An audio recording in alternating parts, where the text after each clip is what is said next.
برنامه سیاسی و تحلیلی دیدگاه. سلام و درود به شما بینندگان عزیز، هموطنان گرامی و شنوندگان محترم رادیوی پیام. شوکت محمد با شما هستم. در برنامه امروزی دیدگاه درباره کنستیتوسی تجاوز شده تاجیکستان صحبت می‌کنیم. کنستیتوسی که امروز در تاجیکستان جشن گرفته شد. کنستیتوسی که یک اولاد با سوء استفاده از قدرت سر تا پا همه طلبات آن را پایمال کرده است. رئیس جمهوری تاجیکستان امامعلی رحمان در تبریکاتش بخشیده به روز سرقانون که امروز در تاجیکستان جشن گرفته شد، گفت که هدف از همه ساله جشن گرفتن روز سرقانون احترام و ارج گذاشتن به قانون اساسی و سرنوشت ساز دولت و رأی هموطنان عزیزمان می باشد. ما هم تصمیم گرفتیم امروز به همین مسئله پردازیم که به سرقانون در تاجیکستان تا کجا ارج و احترام گذاشته می شود و سطح احترام خود امامعلی رحمان رئیس جمهور تاجیکستان به سرقانون کشور که چند روز قبل دست روی آن گذاشته قسم یاد کرد در کدام سطح است. سرقانون تاجیکستان همگی 26 سال پیش قبول شده است، اما بارها موردی دستکاری قرار گرفته به بخش‌های از آن تغییرات وارد گردیده است.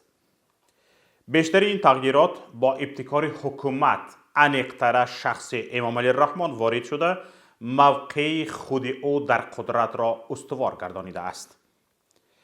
اما رئیس جمهور میگوید ما با راه گذرانیدن اصلاحات کنستیتوسیونی تا امروز در سمت‌های حفظ استقلال دولتی، دموکراتیک کنانی حیات سیاسی، اقتصادی و اجتماعی، حقوقی و فرهنگی، تحکیم و تقویت نظام دولتداری ملی و ارکان بنیادی آن به دستاوردهای بسا ارزشمند تاریخی نائل گردیدیم. سرقانون تاجیکستان بعد 2 سال اعلام استقلال روز 6 نوامبر سال 1994 قبول شد. آن زمان جنگ شهروندی جریان داشت و نزدیک به 1 میلیون نفر گریزه بودند و امکان شرکت در رایپرسی عمومی را نداشتند. همچنین بنابر درگیری ها قسم دیگری بزرگ اهالی عملا نمی توانستند به پای صندوق های رای بروند. سرقانون نو منصب رئیس جمهور را برقرار کرد و برای قدرت اینک 28 ساله امامعلی رحمان راه گشاد. در مدت حکمرانی امامعلی رحمان سرقانون در رایپرسی هایی که بیشتری سازمان های بین المللی غیر شفاف نامیده اند 3 بار تغییر داده شد. 3 بار. بار اول همگی بعد 5 سال قبول شدنش یعنی سال 1999 که طبق آن مهلت رئیس جمهوری در آن از 2 دوره 5 ساله به 1 دوره 7 ساله عوض کرده شد و امامعلی رحمان که دیگر حق پیشبری شدن به منصب ریاست جمهوری را نداشت حق پیدا کرد باز نامزد شود. از تغییرات دیگری وارد شده به سرقانون این بود که فعالیت حزب دینی اجازت داده شد و پارلمان 2 پالاته‌ای گشت. در دستکاری دوم باشد سال 2003 که واقع شد 1 دوره 7 ساله پرزیدنتی به 2 دوره 7 ساله عوض شد. تا انتخابات ریاست جمهوری 3 سال مانده بود و به این تغییرات امامعلی رحمان نمیتوانست در انتخابات سال 2006 همچون نامزد به کرسی پرزیدنتی شرکت کند. امسال 2 دوره 7 ساله رحمان هم تمام شد و او دیگر حق شرکت در انتخابات را نداشت طبق قانون. ولی ماه می سال 2016 قانون اساسگذاری صلح و وحدت پیشوای ملت قبول گردید و امامعلی رحمان حق پیدا کرد به محدودیت در انتخابات های ریاست جمهوری نامزد شود. همچنین قانون اساسگذاری صلح و وحدت پیشوای ملت به امامعلی رحمان امتیازهای زیادی داد که حتی برخی از شاهان کشورهای نظامشان شاهیگری این گونه امتیازها را ندارند.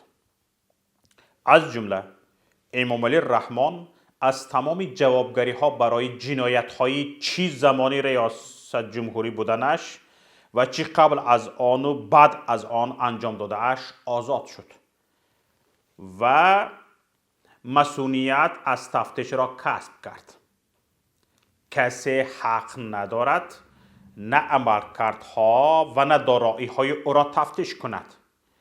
بخشی از این امتیازها همچنین به خانواده او نیز داده شد که آنها نیز از تعقیب قانون نجات یافتند. چه جنایت را دلشان میکشد کردن میگیرند، کسی از آنها حق پرسیدن ندارد، قانونی جنایت میکنند. در یگان جای دنیا دیده اید و شنیده اید و خوانده اید که حکومتدار، منصبدار قانونی جنایت کند؟ اینا جنایت کردن میگیرند، قانون حق ندارد اینها را تعقیب کند. این قانون همچنین 5% بودجه کشور را در اختیار پررأی این پیشوا قرار داد که در نتیجه امام علی رحمان حق پیدا کرد این مبلغ را به هر سمتی که خواهد مصرف کند و کسی حق تفتیش یا سؤال به کجا مصرف شدن آن را ندارد. 5% بودجه به کیسه رئیس جمهور زده می شود. به کجای دلش می خواهد صرف می کند. کسی حق پرسیدن ندارد. قانونی مردم برای رئیس جمهور هر سال 5% بودجه را دالیه می دهد. دالیه برای رئیس جمهور به پیشوای ملت از روی قانون می گیرند، در حسابشان می ایستد، به هر جای خواهند چه خیلی که خواهند صرف می کنند. خود امام علی رحمان نیست، وظیفه دار نیست درباره این مبلغ حسابات دهد. وظیفه دار نیست، طبق قانون وظیفه دار نیست که حسابات ندهد. 5% بودجه عمومی تاجیکستان.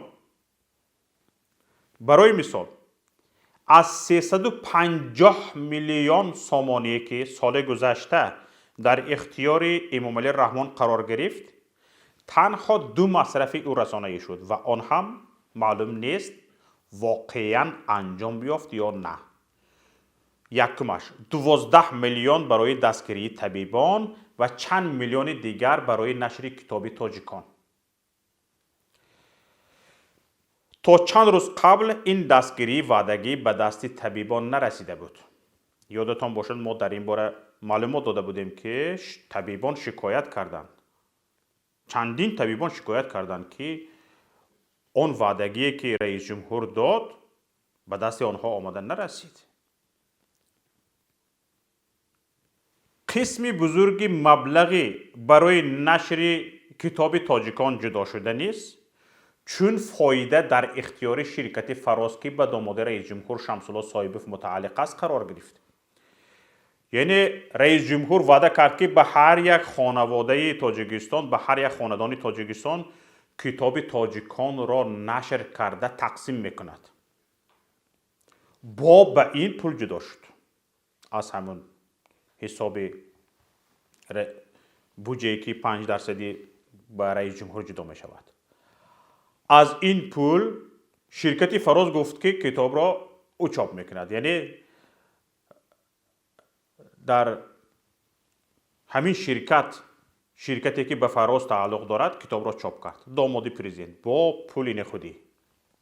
چخیل فهمیدید؟ از تغییرات دیگری وارد شده در این تحریر، یعنی تحریر سرقانون کنستیتوسی تاجیکستان، این بود که فعالیت حزب دینی دوباره منع گردید.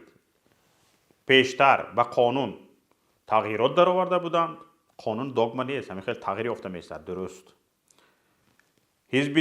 فعالیت حزب دینی اجازه داده شد. در این آخران تغییرات فعالیت حزب دینی دوباره منع گردید و سن شرکت در انتخابات ریاست جمهوری و عضویت در مجلس ملی از 35 سالگی به 30 سالگی پایین آورده شد. در نتیجه این تغییرات پسری پیشوا رستمی امام علی که همگی 33 سال دارد عضو و رئیس مجلس ملی انتخاب گردید و عملا نفر دوم جمهوری شد. یعنی در تاجیکستان نفر یکم پدر، نفر دوم پسر. چه خیلی فهمیده؟ محض برای پسری و پدر قانونی وضع میکنند. انا دموکراتیا، انا دولت داری. در صورت مرگ یا کرنوشای هم شدنی پدرش، اداره دولت به طور اتوماتیک به دست رستم میگذارد. اگر اینها مرد باشن، رستم رو در برابر یک دانشجوی کرسی یکم میمانند، به هر دوش یک مسابقه تشکیل میکنند.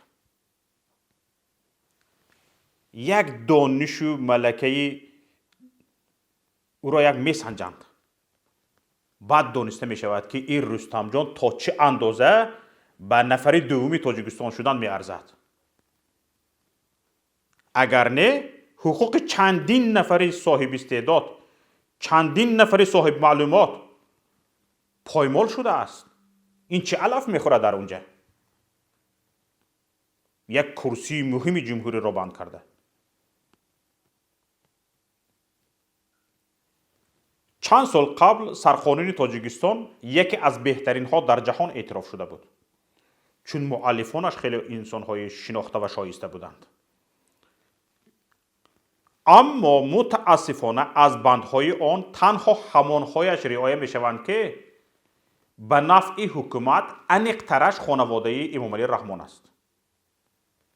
خود امام علی رحمان بارها با عمل کرد، فرمان و برآمدهایش سرقانون را نقض کرده است، پایمال کرده است.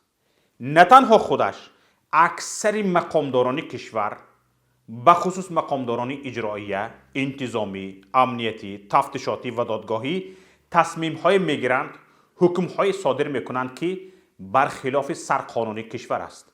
اما به میکروسکوپ هم دیده نمیشود که دادگاه کنستیتوسیونی کدام از این حکم‌ها را بیکار کرده باشد.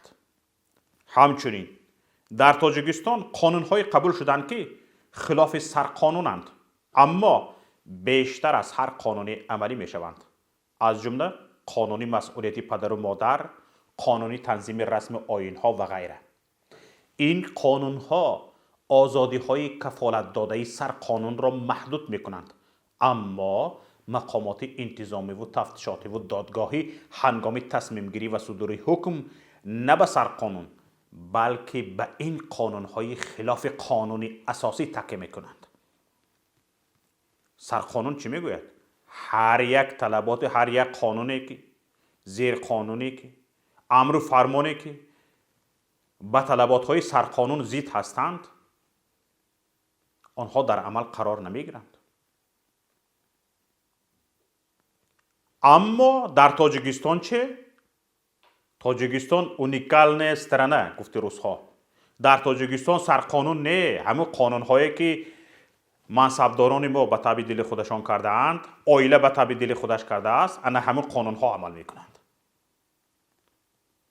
ببینید، سرقانونی تاجیکستان به شهروندان حق میدهد در گردی همایی، نمایش، راهپیمایی آسایشته شرکت کنند، ولی قانون‌های دیگر و امر و فرمان‌های مقامات آن را منع کرده است و جمع‌شوی حتی چند نفر با شدت تعقیب و سرکوب می شود.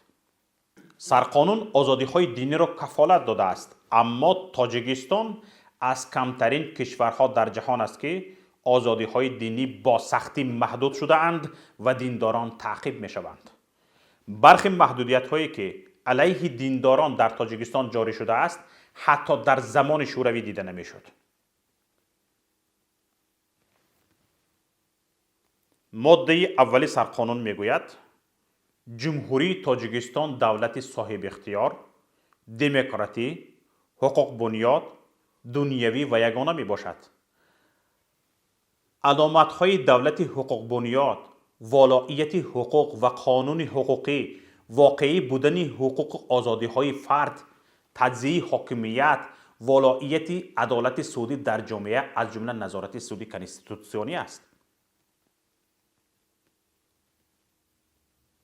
یک نفر از حکومتداران، از دوستداران و پابوسان پیشوا برآمده در محضر عام آیا با زبانی دراز گفته می توانند که در تاجیکستان حقوق انسان ولایت دارد؟ آیا عدالت سودی وجود دارد؟ همین سال مثال بیارید، دلیل بیارید، همین سال به چند وکیل دفاع میسر شد که شخص تحت حمایتش را سفید کرده تواند؟ در تاجیکستان چند درصدی مردم به عدالت سودی باوری دارند؟ آیا اقلاً 1% مردم را یافته می توانید که بگوید در تاجیکستان عدالت سودی هست؟ شاخه حاکمیت سودی آزاد است؟ مردک می شما حکومت داران کنی برآمده گپ زنید چه؟ در سرقانون می آید تاجیکستان دولت اجتماعی بوده، برای هر یک انسان شرایط زندگی ارزنده و انکشافی آزادانه را فراهم می آورد. در اصل کمترین اقدام در اجرای این قانون نمی کنند و با دادن سبکی ها و حق های زیاده به افراد نزدیک به خانواده رئیس جمهور امکان انکشاف آزادانه را از مردم پر گرفته است. کفالت زندگی ارزنده یعنی چی؟ کفالت زندگی ارزنده بی برقی، بی گزی، بی آبی، مهاجری در بدری و سرسانی، همین است کفالت زندگی ارزنده؟ آیا طبق کنستیتوسیه پرینسیپ یگانه بودن تاجیکستان رعایت شده است؟ می‌آید در کنستیتوسیه تاجیکستان کشور یگانه است، یگانه به حقوق بنیاد. یکی از پرینسیپ های اساسی دولت یگانه این است که مرز آن، زمین و حدود آن جدا نشونده می باشد. اگر چنین باشد چرا با امضای امام علی رحمان نفری که بالای سر قانون دست مانده قسم یاد می کند یک قسم زمین تاجیکستان به چین داده شد؟ قسم چه شد؟ رئیس جمهوری که به قسم خوردهش وفا نمی کند، قسم خوردهش را می شکند، مگر او خائن نیست؟ مگر جایش زندان نیست؟ اگر سرقانون احترام می شود و همه طلباتش در اجرا هستند، چرا امام علی رحمان تا حال در آزادی است و تا حال در سر قدرت؟ تماشابینان عزیز، سرقانون دخل ناپذیری شخص، منزل، محرمیت مکاتبات و گفتگوهای تلفنی را ضمانت داده، سنزور و تعقیب برای تنقید را منع می کند و حقوق متحد شدن و مشارکت در سیاست و حقوق بسیاری دیگر را تامین می کند. به ماده 5 سرقانون دقت دهید. انسان حقوق و آزادی های آن ارزش عالی می باشند. حیات، قدر، ناموس و دیگر حقوق های فطری انسان دخل ناپذیرند. حقوق آزادی های انسان و شهروند را دولت اعتراف، رعایت و حفظ می نماید. شنیده ایستاده اید؟ اینها همه در سرقانون آمده اند، اما در اصل قانون های دیگر همه این آزادی ها را محدود کرده اند و مقامات بدون کمترین خجالت و جوابگری به منزل و مکاتبات و حتی زندگی شخصی و خانوادگی مردم دخالت می کنند. حتی به درون کورپه دخالت می کنند و هیچ کدام از مقامات برای این گونه ویرانسازی های سرقانون به جوابگری کشیده نمی شود. این خنک نظری مقامات به سرقانون از خود رئیس جمهور منشأ می گیرد. امام علی رحمان نه تنها سرقانون را برای تحکیم قدرتش و کسب امتیازهای زیاد برای خودش و خانواده‌اش تجاوز کرده است، بلکه به این نظر است که امر و فرمانهایش از سرقانون بالاتر می ایستد. وقتی امام علی رحمان به منبر می براید، حرفهایش کاملا از عملهایش فرق می کند. از جمله در تبریکات امروزش که گفت: چنان که سالهای اخیر مشاهده می شود در بعض کشورهای عالم دولت و جامعه با سبب صرف نظر گردیدن ارزش و معیارهای کنستیتوسیه و رعایت نشدن مقررات قانونگذاری به بحرانهای شدید و مشکلات سنگین سیاسی و اجتماعی روبرو شده ایستاده‌اند. در این روند ضرور است که تمام شهروندان کشور به کنستیتوسیه همچون بختنامه و سند عالی و مکمل سیاسی و حقوقی، اقتصادی و اجتماعی، فرهنگی و حجت معین کننده امروز و فردای دولت و جامعه مناسبت نمایند. ماهیت اجتماعی آن را عمیقاً درک کنند، به آن احترام گذارند و به خاطر ترقیات و انکشاف دولت و دولتداری سعی و تلاش نمایند. شنیدید؟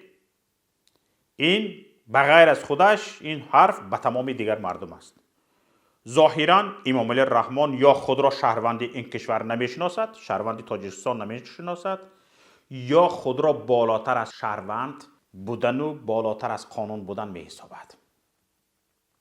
وگرنه وقت سرقانون میگوید نزد قانون همه برابرند، مگر این پرینسیپ طلایی سرقانون را تجاوز کرده خودش را پیشوا و پیشوای و اهل و اولادش را یک عائله استثنایی و آزاد از جوابگری جنایی میکند؟ مگر همین نشانگری آن نیست که با سوء استفاده از قدرت یک جنایتکار خودش را شخص استثنایی کرده است؟ به این سوالهایی که در برنامه امروزه داده شد باید پیش از همه این پیشوا برآمده خودش جواب گوید. مردم عزیز نیز اطراف این سوالها باید اندیشه کنند که تا کجا این حکومت با راهبریتش به سر قانون ارج میگذارند و طلبات آن را به اجرا میرسانند. مگر حکومتی که طلبات سرقانون را نمیتواند به اجرا رساند و حتی نمیداند که در آن چه گفته شده است آیا صلاحیت حکومتداری را دارد؟ فکر میکنم کیها وقتش رسیده که تجاوزگران سرقانون باید جایگاهشان و منزل زیب اعمالشان معین شود. اینجا نهایت برنامه امروزی ماست و من با شما خداحافظی میکنم. برنامه‌های رادیویی ما و مطلب‌های ما را در پایگاه پیام نقطه نت و شبکه‌های اجتماعی پیگیری کنید. انتظار پیشنهاد و ملاحظه‌ها و همکاری‌های شما هستیم. سربلند و پیروز باشید. خیر تا هفته دیگر.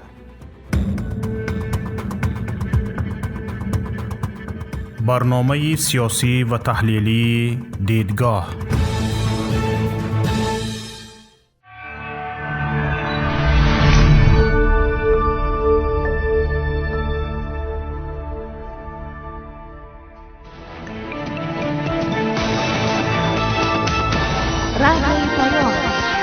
در فضای سیاست صدای جدید. رادیوی پیام. علم، فرهنگ، نوید. رادیوی پیام. مشورت، بحث، گفت و شنید. در تمام دنیا روی رسانه اینترنتی رادیو پیام نقطه نت.